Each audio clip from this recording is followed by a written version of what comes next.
Hello मेरे प्यारे प्यारे दोस्तों। तो इस वीडियो में हम जो चैप्टर पढ़ने वाले हैं उसका नाम है एनाटॉमी ऑफ फ्लावरिंग प्लांट्स।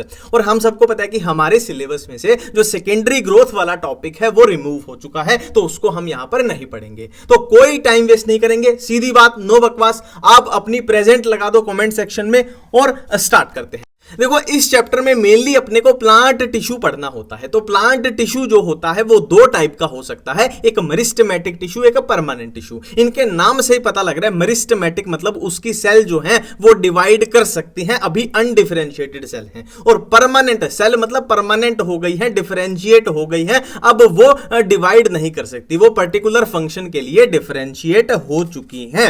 अब मेरिस्टेमेटिक टिश्यू के बारे में हम पढ़ने जा रहे हैं कि मेरिस्टेमेटिक टिश्यू कितने टाइप का हो सकता है। तो on the basis of origin पे अगर हम क्लासिफिकेशन करें तो ये तीन टाइप का हो सकता है, pro meristem, primary meristem, secondary meristem. और लोकेशन के बेस पे देखें तो एपिकल मेरिस्टम, इंटरकैलरी मेरिस्टम और लेटरल मेरिस्टम। ठीक है, अब बात करते हैं इनके बारे में, फिर बात करेंगे इनके बारे में, है ना। तो प्रो मेरिस्टम नाम से ही पता लग रहा है, प्रो मतलब देखो, मैं अपनी मां के पेट में था, है ना, एम्ब्रियो था। एज ए एम्ब्रियो जब मैं अपनी मां के पेट में था तो मेरे अंदर जो मेरिस्टम था प्रो मेरिस्टम। मैं आपको ट्रिक बता रहा हूं, ट्रिक की हेल्प से, ठीक है। प्राइमरी मेरिस्टम, जब मैं पैदा हुआ, इस दुनिया में आया, तो मेरे पास जो मेरिस्टम था वो प्राइमरी मेरिस्टम। और सेकेंडरी मेरिस्टम, मान लो मैं 10 साल का हो गया, 20 साल का हो गया, फिर, है ना, उसके बाद मेरे पास जो मेरिस्टम आया कि मेरे पैदा होने के बाद, वो सेकेंडरी मेरिस्टम। तो प्रो मेरिस्टम जो एम्ब्रियोनिक स्टेज में होगा, प्राइमरी मेरिस्टम जो है ना ओरिजिनली था उस प्लांट के पास है, और सेकेंडरी मेरिस्टम मतलब बाद में जो आया, जैसे सेकेंडरी ग्रोथ के दौरान होता है, ठीक है। और लोकेशन के बेस पे बात करें तो एपिकल मेरिस्टम, नाम से ही पता लग रहा है, एपिकल मतलब जैसे ये पेंसिल है तो ये इसकी एपिकल पोजीशन है, तो एपिकल मेरिस्टम कहां होगा, एपिकल पोजीशन पे होगा, ठीक है। वो क्या करेगा, अब यहां पर कोई मेरिस्टम है, सेल डिवाइड कर दो, उसकी लेंथ बढ़ाएगा। इंटरकैलरी मेरिस्टम क्या है, देखो फॉर एग्जांपल ये घास है, अब गाय आई, उसने घास को खा लिया, मान लो यहां तक खा लिया घास को, ठीक है। अब घास को दोबारा से ग्रो करना है तो यहां पर बीच में जो इंटरकैलरी मेरिस्टम है ना, वो इंटरनोड की क्या है, एलोंगेशन कराता है, इंटरकैलरी मेरिस्टम। लेटरल मेरिस्टम, जो इस पेंसिल, देखो इस पेंसिल की मोटाई इतनी सी है, अब ये मान लो पेड़ है ना, ये पेड़ है कोई, तो ये पेड़ 10 साल बाद देखोगे आप मोटा मोटा मोटा ऐसे ना लेटरल ग्रोथ कर जाएगा, तो वो लेटरल मेरिस्टम होता है ना। और इनके रिस्पेक्ट में बात की जाए तो एपिकल और इंटरकैलरी मेरिस्टम जो होता है वो प्राइमरी मेरिस्टम होता है, मतलब पेड़ के पास ओरिजिनली वो प्रेजेंट होता है। और लेटरल की बात करें, प्राइमरी भी हो सकता है, सेकेंडरी भी। सेकेंडरी भी मतलब लेटरल जो ग्रोथ होती है, पेड़ की मोटाई जब बढ़ती है उसमें हमें सेकेंडरी ग्रोथ देखने को मिलते हैं, इसलिए इसमें सेकेंडरी भी हो सकता है, ठीक है। अब हम बात करने वाले हैं परमानेंट टिश्यू की। देखो खुद को लोकेट करते हुए चला, हम परमानेंट टिश्यू, हम मेरिस्टेमेटिक टिश्यू देख चुके हैं, अब हम परमानेंट टिश्यू की बात करने वाले हैं। तो परमानेंट टिश्यू जो होता है दो टाइप का हो सकता है, सिंपल भी और कॉम्प्लेक्स भी। सिंपल मतलब सिर्फ एक टाइप की सेल से बना हो, मतलब फॉर एग्जांपल ए है ये, तो ए ही टाइप की सेल मिलेंगी। और कॉम्प्लेक्स में मोर देन वन, मतलब ए टाइप की सेल भी मिल सकती है, बी टाइप की, सी टाइप की भी, मतलब more than one type of cell उसमें मिल जाएंगी, ठीक है। अब हम सिंपल की बात करने जा रहे हैं कि सिंपल परमानेंट टिश्यू की बात करें तो सिंपल परमानेंट टिश्यू तीन टाइप का हो सकता है, पेरेन्काइमा, कलेन्काइमा, स्क्लेरेन्काइमा। के बारे में एक एक करके डिटेल में भी पढ़ेंगे, पर उसके लिए है ना कैसे चीजों को याद किया जाए मैं आपको ट्रिक बता देता हूं। देखो पेरेन्काइमा जो होता है ना वो लगभग हर जगह पाया जाता है, लगभग हर जगह पाया जाता है ना, पहली बात। दूसरी बात, पेरेन्काइमा जो होता है उसका फंक्शन क्या होता है, फोटोसिंथेसिस करना। उसका फंक्शन क्या होता है, स्टोरेज करना। उसका फंक्शन क्या होता है, सिक्रीशन। फोटोसिंथेसिस, स्टोरेज, सिक्रीशन, ये इसका फंक्शन होता है, ठीक है। अब देखो फोटोसिंथेसिस करेगा तो जाहिर सी बात है ये लिविंग होगा, है ना, डेड तो नहीं हो सकता, डेड मरी हुई चीज तो फोटोसिंथेसिस कर ही नहीं सकती, तो लिविंग है, ठीक है। ये इसका फंक्शन हो गया। अब इनकी ट्रिक करते हैं। देखो कलेन्काइमा की बात कर लो या स्क्लेरेन्काइमा की बात कर लो, ये क्या प्रोवाइड कराती हैं, मैकेनिकल स्ट्रेंथ प्रोवाइड कराती है, मैकेनिकल स्ट्रेंथ, ठीक है। फर्क क्या है, देखो अगर पूछ लिया जाए कि लिविंग टिश्यू ऐसा कौन सा है जो मैकेनिकल स्ट्रेंथ प्रोवाइड कराएगा, तो आंसर जाएगा कलेन्काइमा, और डेड कौन सा है तो आंसर जाएगा स्क्लेरेन्काइमा। मतलब पेरेन्काइमा अपना लिविंग है, फोटोसिंथेसिस करता है तो कॉमन सेंस से लिविंग है, कलेन्काइमा भी लिविंग है, और स्क्लेरेन्काइमा कैसा है, डेड टिश्यू है। फंक्शन की बात की जाए तो पेरेन्काइमा का क्या फंक्शन है, P for parenchyma, P for photosynthesis, और क्या याद रखना है, स्टोरेज एंड सिक्रीशन। कलेन्काइमा का मैकेनिकल स्ट्रेंथ प्रोवाइड कराता है, स्क्लेरेन्काइमा भी मैकेनिकल स्ट्रेंथ प्रोवाइड कराता है। अब बारी बारी से इनके बारे में बात कर लेते हैं। पेरेन्काइमा मैंने बोला था कि लगभग हर जगह प्रेजेंट होता है, मतलब ये फंडामेंटल टिश्यू है, प्रिमिटिव टिश्यू है, फर्स्ट इवोल्व है, मतलब लगभग हर जगह ही ये पाया जाएगा। अबे ये क्या आ गया यहां पर, चल चल चल चल, ठीक है, ओके ठीक है। अब देखो मेजर कंपोनेंट वो ये यूनिवर्सल टिश्यू है भाई, लगभग हर जगह पाया, ये सारे पॉइंट तो उसी से कवर हो जाएंगे ना, हर जगह पाया जाता है, सबसे पुराना टिश्यू है, ये है वो है, ठीक है। अब देखो ये डायग्राम देखो कि सेल वॉल थिन है, mainly made up of cellulose. अब प्लांट की बात कर रहे हैं तो सेल वॉल सेलुलोज की ही बनी होगी, और इंटरसेलुलर स्पेस की बात करें तो क्लोजली पैक्ड सेल हैं, और या फिर स्मॉल इंटरसेलुलर स्पेस प्रेजेंट हो सकता है कि या तो बिल्कुल टाइटली पैक्ड है, देखो बिल्कुल ही है ना, कोई स्पेस नहीं दिखाई दे रहा, बट अगर होगा तो बिल्कुल छोटा छोटा, देखो व्हाइट कलर का बिल्कुल ही छोटा छोटा इंटरसेलुलर स्पेस प्रेजेंट हो सकता है। और वो आगे आगे हम कल्याण काइमा चलेंगे, वहां तो भाई ये स्पेस बिल्कुल ही खत्म हो जाएगा, क्योंकि वहां पे डिपोजिशन हो जाती है, वो मैं आगे बताऊंगा। फंक्शन हम देख चुके हैं, फोटोसिंथेसिस, स्टोरेज, सिक्रीशन करेगा। सेल की शेप कैसी होगी, स्फेरिकल हो सकती है, ओवल हो सकती है, राउंड हो सकती है, पॉलीगोनल हो सकती है। नेक्स्ट हम कल्याण काइमा की बात करें तो मैंने आपको बताया था कि मैकेनिकल स्ट्रेंथ प्रोवाइड करता है, और कैसा होता है, लिविंग होता है, और occurs in layer below the epidermis, epidermis के नीचे पाया जाता है, लेयर्स में, फाउंड एज होमोजेनस लेयर और इन पैचेस। अब देखो ये है ना, डायरेक्ट क्वेश्चन पूछ लिए जाएंगे एनसीईआरटी के कि कौन सा ऐसा टिश्यू है एपिडर्मिस के नीचे लेयर्स में पाया जाता है, कौन सा ऐसा टिश्यू है जो होमोजेनस लेयर की तरह या फिर पैचेस में पाया जाता है, कल्याण काइमा उसका आंसर जाएगा। अब देखो मेरी बात याद करो, मैंने क्या बोला था कि आगे आगे जाएंगे तो सेल के बीच का स्पेस बिल्कुल ही खत्म हो जाएगा। क्यों? क्योंकि देखो सेल पे किसकी डिपोजिशन हो गई है, सेलुलोज की, हेमीसेलुलोज की, पेक्टिन की। तो देखो ये कितनी दीवारें मोटी मोटी हो गई हैं, मतलब भाई जो बीच में स्पेस है उसके पाने जाने की प्रोबेबिलिटी बिल्कुल ही खत्म हो गई है। सेल की शेप की बात करें तो ये देखने से ही पता लग रहा है भाई, ओवल हो सकती है, स्फेरिकल हो सकती है, पॉलीगोनल हो सकती है। इंटरसेलुलर स्पेस एब्सेंट हो गया क्योंकि भाई डिपोजिशन हो चुकी है, ठीक है। Often contain chloroplast. अब क्लोरोप्लास्ट है तो ये भाई देखो लिविंग है, जिंदा है, तभी तो क्लोरोप्लास्ट है। जो डेड हो जाएगा जैसे स्क्लेरन काइमा है वहां पे नहीं होंगी चीजें, ठीक है। प्रोवाइड फंक्शन क्या है, प्रोवाइड मैकेनिकल सपोर्ट, मैंने बता दिया मैकेनिकल स्ट्रेंथ प्रोवाइड करता है, किसका, to the young part such as young stem petiole of leave, है ना, ग्रीन पार्ट को, ऐसे याद रखना कि ये ग्रीन पार्ट को मैकेनिकल स्ट्रेंथ प्रोवाइड करता है। जो मैच्योर वाले पार्ट वहां तो अपना भाई है ना, मान लीजिए स्क्लेरन काइमा आ जाता है, ठीक है। अब स्क्लेरन काइमा की बात करें तो मैं आपको बता चुका हूं कि इसकी है ना डेड होता है, डेड क्या मैकेनिकल स्ट्रेंथ प्रोवाइड करता है, मैकेनिकल टिश्यू है। इसकी सेल्स क्या है, थिक वॉल्ड, मतलब मोटी दीवारें हैं। मोटी दीवारें क्यों हैं, क्योंकि लिग्निफाइड यानी लिग्निन की डिपोजिशन हो चुकी है। देखो थिक वॉल जब मोटी दीवारें होती है ना तो क्यों होती हैं, देखो मैं यहां पर डायग्राम दोबारा से दिखाऊं, पैरेनकाइमा में बिल्कुल पतली पतली दीवारें थी, थिन थी, यहां पे लिखा भी था, क्यों, क्योंकि किसी चीज की डिपोजिशन नहीं थी। यहां पर हमने देखा कल्याण काइमा में भी डिपोजिशन हो चुकी है, सेलुलोज, हेमीसेलुलोज, पेक्टिन की मोटी दीवारें हो गई हैं, और यहां लिग्निन की डिपोजिशन है तो मोटी दीवारें हो गई हैं। दोनों की बात करें, इसमें भी मोटी दीवारें, इसमें भी मोटी दीवारें, और विदाउट प्रोटोप्लास्ट। अब प्रोटोप्लास्ट अब्सेंट है तभी तो ये डेड है, अगर प्रोटोप्लास्ट प्रेजेंट होता तो ये लिविंग हो जाता, कॉमन सेंस की बात है। तो ये मैकेनिकल सपोर्ट प्रोवाइड करता है, ये बात हम कर ही चुके हैं। अब स्क्लेरन काइमा की बात करें तो दो टाइप के हो सकते हैं भाई, फाइबर्स हो सकते हैं और स्क्लेरोइड्स हो सकते हैं। देखो ये है फाइबर और ये है स्क्लेरोइड, इनको पहचानने की आसान सी ट्रिक है, फाइबर है तो थोड़ा लंबा लंबा होगा, स्क्लेरोइड थोड़ा गोल गोल होगा, ठीक है। अब देखो यहां पर बात की जा रही है, ये डायग्राम यहां रख लेते हैं, अरे जुगाड़ नहीं बैठ रहा, ठीक है जुगाड़ बिठाते हैं, चलो ऐसे करते हैं इसको। देखो फाइबर में क्या है, थिक वॉल है, और स्क्लेराइड में भी क्या है भाई, हाईली थिकन्ड वॉल, मतलब दोनों की दीवारें मोटी है। देखो इसमें भी डिपोजिशन है और इसकी तो भाई बहुत ही मोटी हो गई है ना, थिक वॉल इसकी भी है और इसकी तो ज्यादा ही थिक हो गई है ना, कितनी मोटी दीवार हो गई, ठीक है। इलोंगेटेड सेल है, देखो भाई इलोंगेटेड है, लंबी लंबी है, इलोंगेटेड है, और ये कैसी है, ये थोड़ी सी स्फेरिकल है, ओवल है, सिलेंड्रिकल है ना, स्फेरिकल सी है।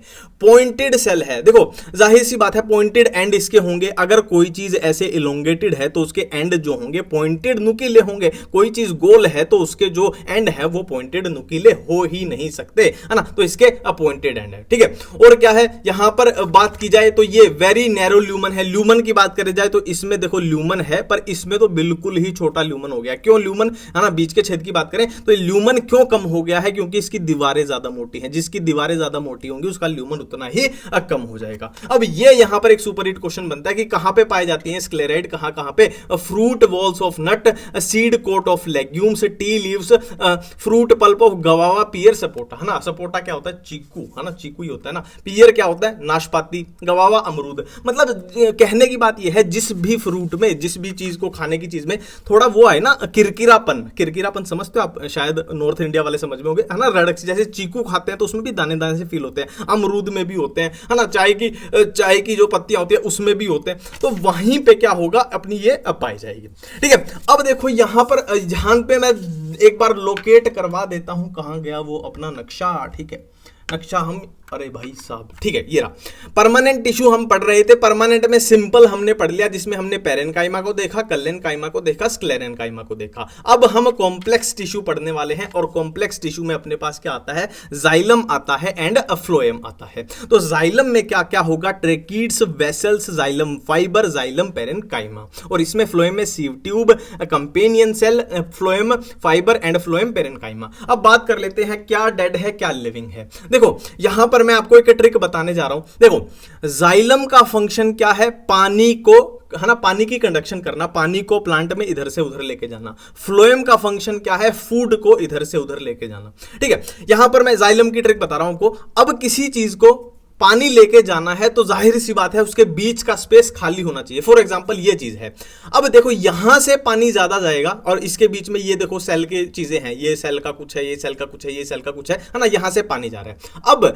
मैं क्या करता हूं, इसको थोड़ा एडवांस बना देता हूं कि भाई इस स्ट्रक्चर में से मेरे को पानी भेजना है, तो मैं क्या करता हूं, सेल के जो ये पोर्शन है कुछ कुछ कुछ कुछ, मैं इनको डेड बना देता हूं, इनको मार देता हूं। अब इनको मार देंगे तो उनका स्पेस खाली हो जाएगा, खाली हो जाएगा तो यहां से पानी ज्यादा जा सकता है। तो इसीलिए जाइलम में मैक्सिमम स्पेस अपने को क्या चाहिए, खाली चाहिए, तो बाकी की चीजें हमने उड़ा दी, है ना। तो इसीलिए यहां पर देखो सारी की सारी पहली बात तो डेड होती हैं, ट्रेकीड भी डेड है, वेसल भी डेड है, ये भी डेड है। क्यों? क्योंकि अपने को खाली स्पेस ज्यादा चाहिए, तो चीजों को हम एलिमिनेट करते जा रहे हैं। और देखो पेरेन्काइमा जो होता है उसका फंक्शन होता है फूड स्टोरेज, तो ये कभी भी डेड नहीं होगा, पेरेन्काइमा कभी भी डेड नहीं होगा, ये लिविंग रहेगा, ये लिविंग रहेगा, ये रूल है। और फाइबर की बात करें तो फाइबर तो हमेशा ही डेड रहेगा, डेड रहेगा। तो इसमें भाई देखो ये तो लिविंग रहेगा, ये डेड रहेगा। तो ऐसे याद रखना जाइलम में सारे डेड हैं सिर्फ पेरेन्काइमा को छोड़ के, क्योंकि ये तो लिविंग होगा ही होगा, और इसमें सारे लिविंग है सिर्फ फाइबर को छोड़ के, क्योंकि फाइबर तो हमेशा डेड होता है। तो ये अपने को बातें याद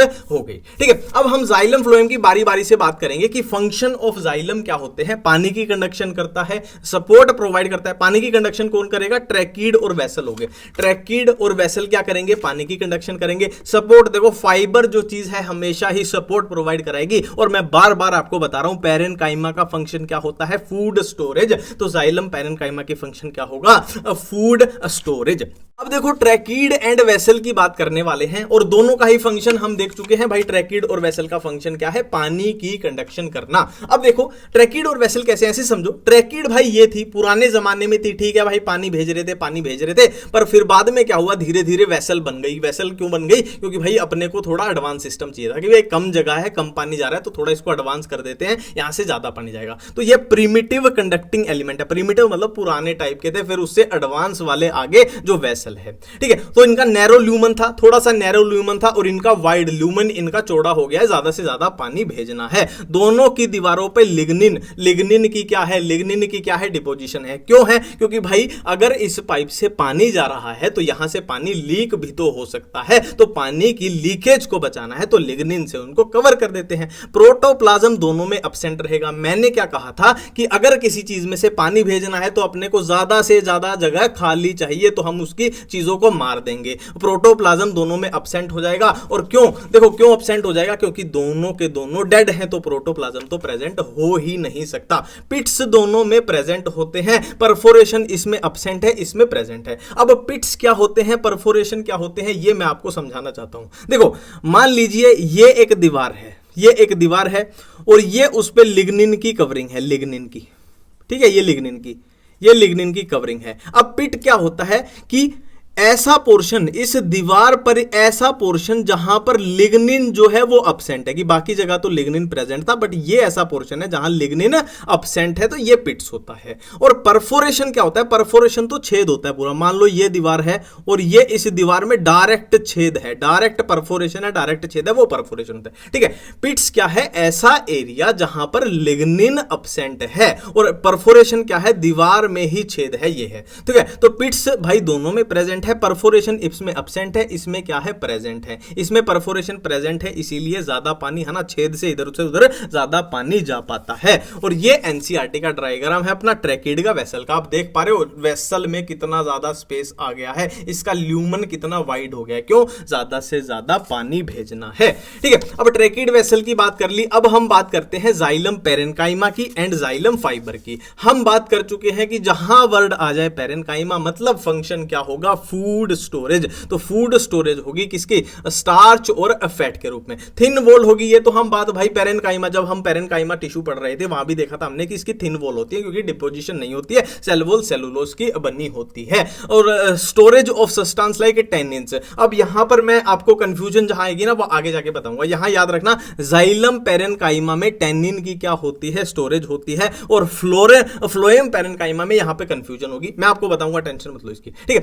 जाइलम फाइबर जिसको वुड फाइबर भी बोलते हैं, ये क्या करेगा भाई, स्ट्रेंथ प्रोवाइड करेगा किसको, ट्रैकिड और वेसल को। देखो अब जाइलम के अंदर ट्रैकिड और वेसल क्या है, जो अपना पानी को कंडक्शन कर रहे हैं, है ना, पानी की कंडक्शन कर रहे हैं। अब पानी की कंडक्शन कर रहे हैं तो भाई ये बहुत इंपॉर्टेंट है उसके लिए। अब बहुत इंपॉर्टेंट है तो इसके लिए स्ट्रेंथ, इसको स्ट्रेंथ भी तो प्रोवाइड है ना, इसको प्रोटेक्शन भी तो देनी पड़ेगी। तो इनको प्रोटेक्शन कौन देगा, फाइबर, और इनके लिए फूड स्टोरेज कौन करेगा, पेरेन्काइमा। ऐसे ही तो पूरा सिस्टम चल रहा है मिलजुल के, ठीक है। तो ये बात अपने को यहां पर समझ में आ गई। और ये सेप्टेट भी हो सकते हैं, ए सेप्टेट भी हो सकते हैं भाई, फाइबर को याद रखना, ठीक है। अब जाइलम की बात करें थोड़ी प्राइमरी और सेकेंडरी की, तो वही है भाई, जो प्राइमरी ग्रोथ के दौरान जाइलम बनेगा वो प्राइमरी जाइलम हो जाएगा, और जो सेकेंडरी ग्रोथ के दौरान बनेगा वो सेकेंडरी जाइलम हो जाएगा।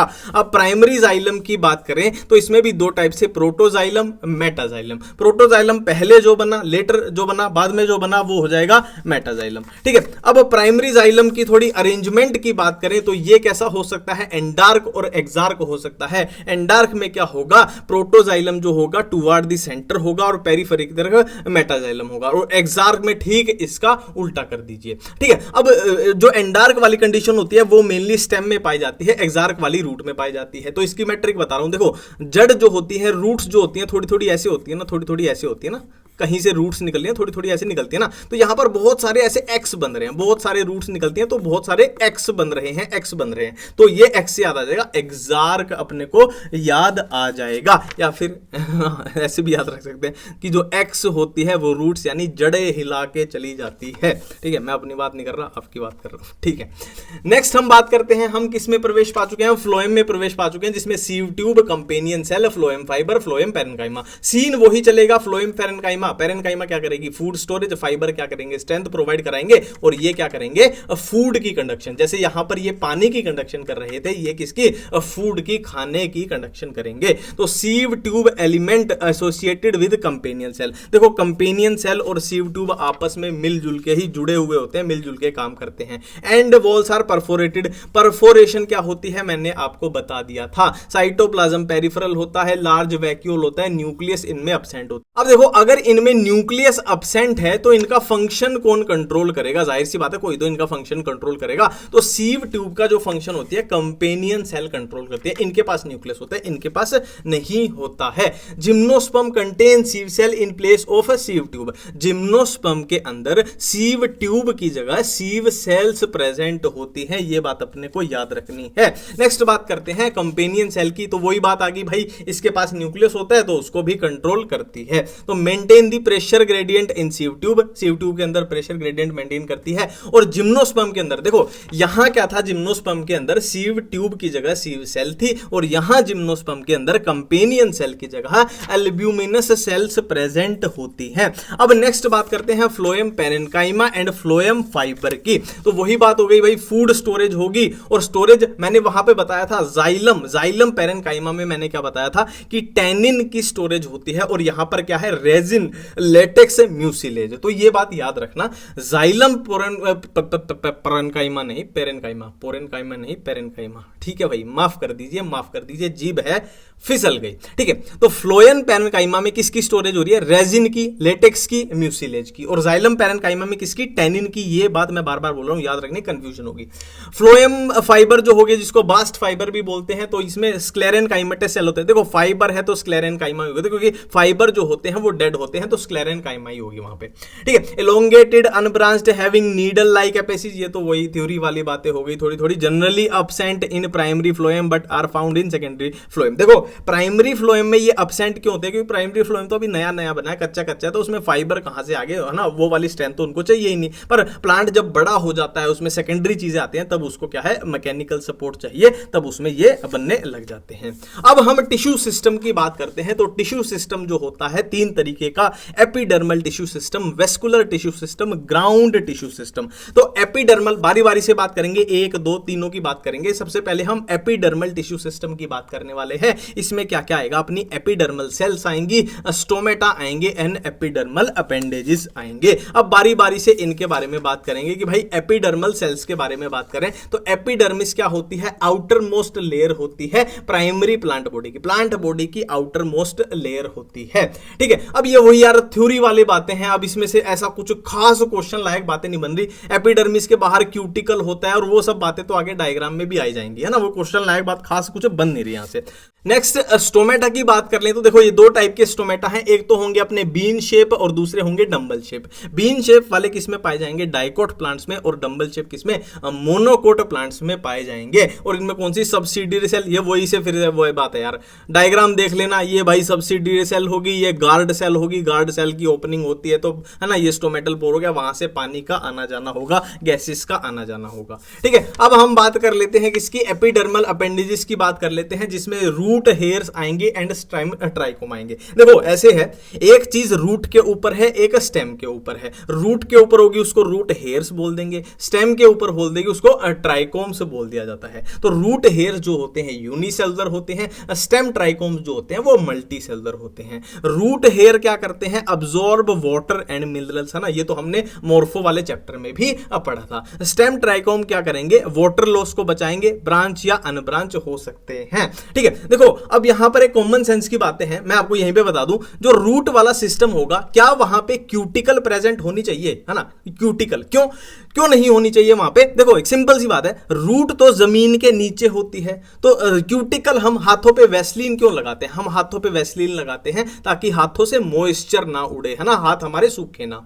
तो जो चीज जमीन के नीचे है उसका तो धूप की वजह से कुछ मॉइस्चर उड़ेगा ही नहीं ना, हवा में है ही नहीं वो तो वहां पे क्यूटिकल की जरूरत नहीं है। तो जो पार्ट प्लांट का जमीन से ऊपर है वहां पर क्यूटिकल की जरूरत पड़ेगी कि भाई धूप भी आएगी, हवा भी आएगी, तो वहां से पानी नहीं उड़ना चाहिए। तो रूट वाले सिस्टम में क्यूटिकल की जरूरत नहीं पड़ती है। ठीक है, अब हम बात करने वाले हैं नेक्स्ट। देखो टिश्यू सिस्टम में हमने क्या बात की थी? एपिडर्मल की बात कर ली। अब हम वेस्कुलर टिश्यू सिस्टम की बात करने वाले हैं। तो वेस्कुलर में क्या होगा भाई? रेडियल टाइप का और कॉन्जॉइंट टाइप का। रेडियल टाइप का R4 रेडियल, R4 रूट्स में प्रेजेंट होगा। ये फ्लोएम और जाइलम कुछ इस तरीके से प्रेजेंट होंगे। देखो रेडियली प्रेजेंट है, रेडियली, है ना, रेडियली ये प्रेजेंट है। कॉन्जॉइंट की बात करें तो ये क्लोज्ड हो सकता है, ओपन हो सकता है। ओपन मतलब जहां कैम्बियम प्रेजेंट होगा और क्लोज्ड मतलब कैम्बियम प्रेजेंट नहीं होगा। तो ओपन कैम्बियम किस में प्रेजेंट होगा? डाइकोट्स में, और जिसमें नहीं होगा मोनोकोट्स में। अब इसी कैम्बियम की वजह से क्या होगी? मान लीजिए इसी कैम्बियम की वजह से सेकेंडरी ग्रोथ होती है।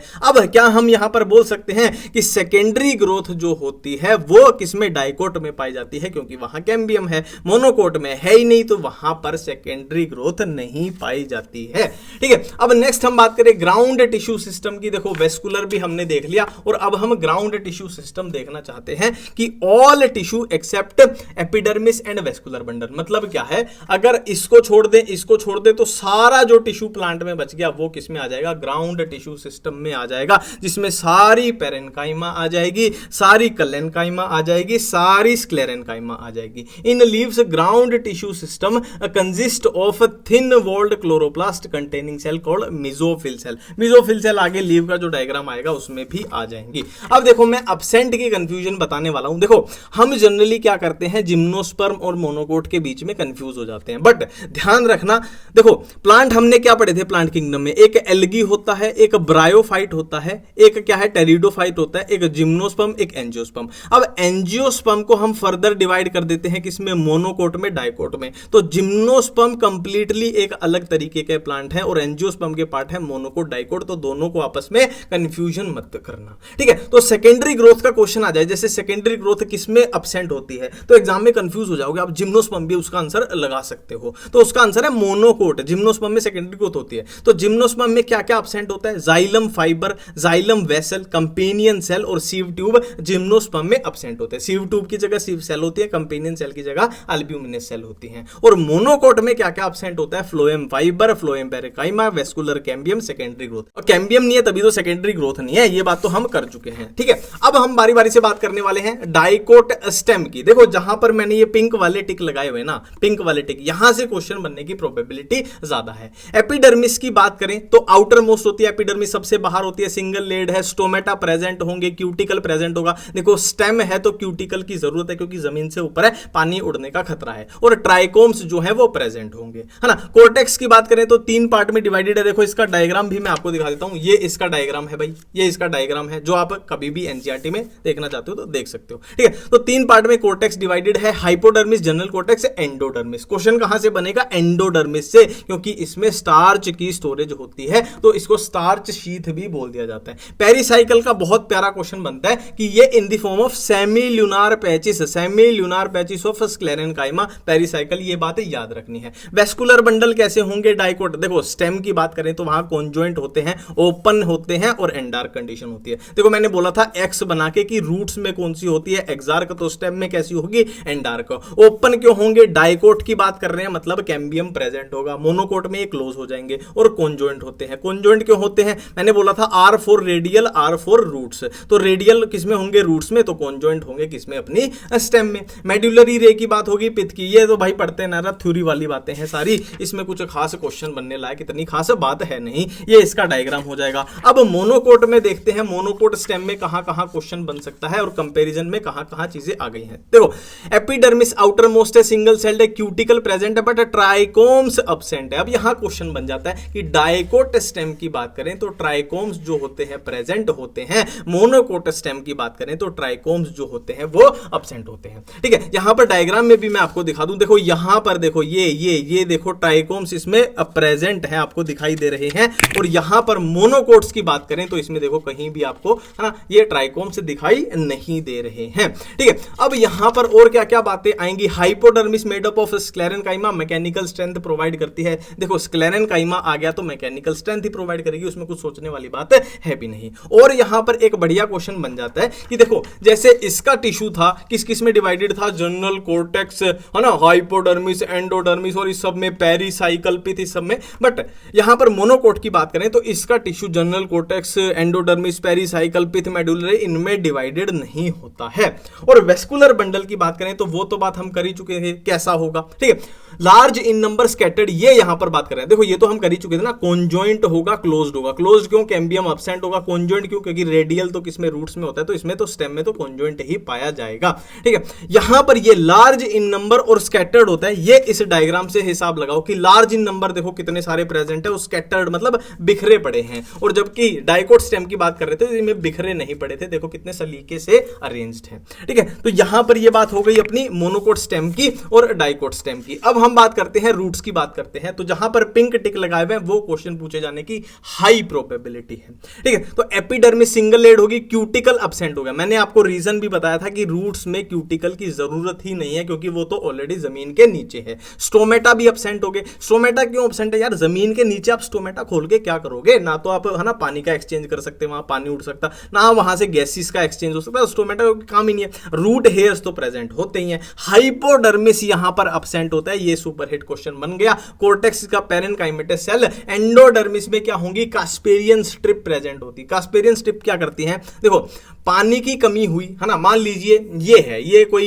प्लांट की ऐसे घास की पत्ती है, अब पानी की कमी हो गई, इसके यहाँ पे स्टोमेटा है, पानी की कमी होगी तो स्टोमेटा को इसको छुपाना है तो ये ऐसे ऐसे ऐसे, है ना, बेंड कर जाएगी, ऐसे कर्ल कर जाएगी, कर्लिंग हो जाएगी, तो अब मतलब ये अपना वाटर लॉस बचाना चाहती है। ये वही थ्योरी वाले बातें हैं, वही रेडियल एक्सार्क, ये तो हम देख ही चुके हैं कि रूट्स में भाई एक्सार्क कंडीशन रेडियल होती है, पिथ जो होती है स्मॉल होगी या फिर अब्सेंट होगी। ये इसका डायग्राम रहेगा, किसका, डाइकोट रूट का ये रहेगा, मोनोकोट रूट का ये रहेगा।